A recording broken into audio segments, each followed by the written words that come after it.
The plane hummed softly through the night sky, a lullaby of distant engines and muted conversations. In row 10, a man in a worn gray hoodie slept quietly, his head resting against the window. To anyone watching, he looked like just another tired passenger, maybe heading home after a long shift. But there was something different about him, something hidden behind the calm, the silence, and the faint scars that crossed his knuckles. The flight attendants had noticed him earlier, a single dad, traveling with a small backpack and an old photograph tucked into his hand luggage. He had smiled when he boarded, polite but reserved, his eyes carrying the weight of someone who had seen far too much. No one knew that his name was Ethan Cole, once Captain Ethan Cole of the U.S. Air Force, now a janitor at a local school. As the flight glided peacefully above the clouds, the calm was suddenly shattered. A sharp voice came over the intercom, trembling, urgent. "Ladies and gentlemen, this is your captain speaking. We're experiencing a critical issue. If there are any trained pilots or flight crew on board, please make yourself known, immediately." Gasps rippled through the cabin. Panic stirred like wildfire. The mother in row 12 clutched her child. A businessman in first class began to pray under his breath. The flight attendants rushed up and down the aisles, their faces pale. In row 10, Ethan stirred, blinking awake, confused at first, until he heard the words again. His instincts kicked in before his mind caught up. He sat upright, his pulse steadying. Years of training whispered through his body like muscle memory. He hadn't touched a cockpit in nearly a decade, not since the crash that took his co-pilot and forced him to resign. But right now, none of that mattered. He rose slowly, his voice calm and firm. "I'm a combat pilot," he said, loud enough for the attendants to hear. "Air Force, let me through." The moment he said it, all eyes turned to him.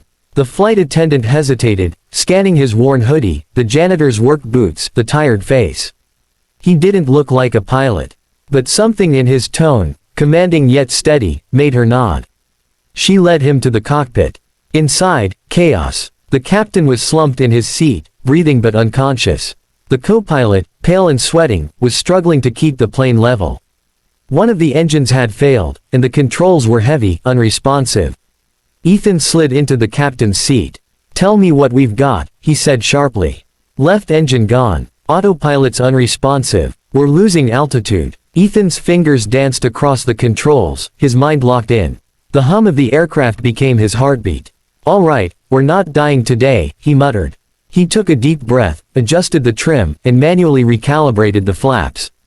The plane steadied, slightly, but the storm outside was thickening. Lightning flashed like camera shutters in the night sky. The passengers behind them prayed, unaware that their fate rested in the hands of a man who cleaned floors for a living. The co-pilot glanced at him in disbelief. "You said you were a janitor." Ethan's lips curled into a faint, ironic smile. "Yeah," he said, "but some habits die hard." The next 20 minutes were a blur of tension, courage, and calm control. The cabin crew guided passengers to brace positions. Ethan spoke to air traffic control, his voice as smooth as if he'd never left the military. When the storm hit hardest, he maneuvered the aircraft through the turbulence like he was guiding an old friend through battle. "Flaps at 20. Gear down. We're coming home," he said quietly. When the wheels finally touched the runway, the impact jolted everyone, but they were safe. The cabin erupted in cheers, tears, and applause. The flight attendants hugged one another, and the co-pilot just stared at Ethan, speechless.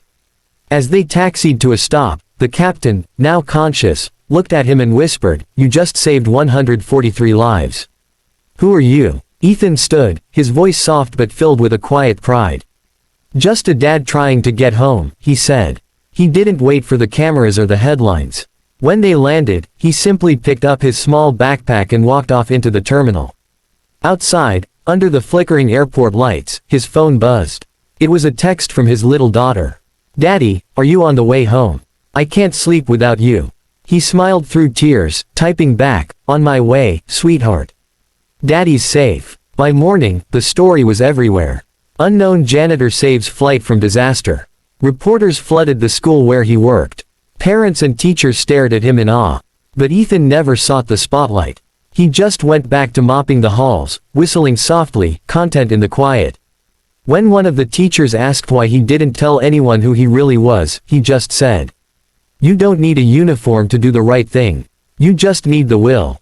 And that day, as the sun rose and the news spread around the world, one message echoed louder than the rest. Heroes don't always wear medals or fly jets, they sometimes sweep floors and raise daughters.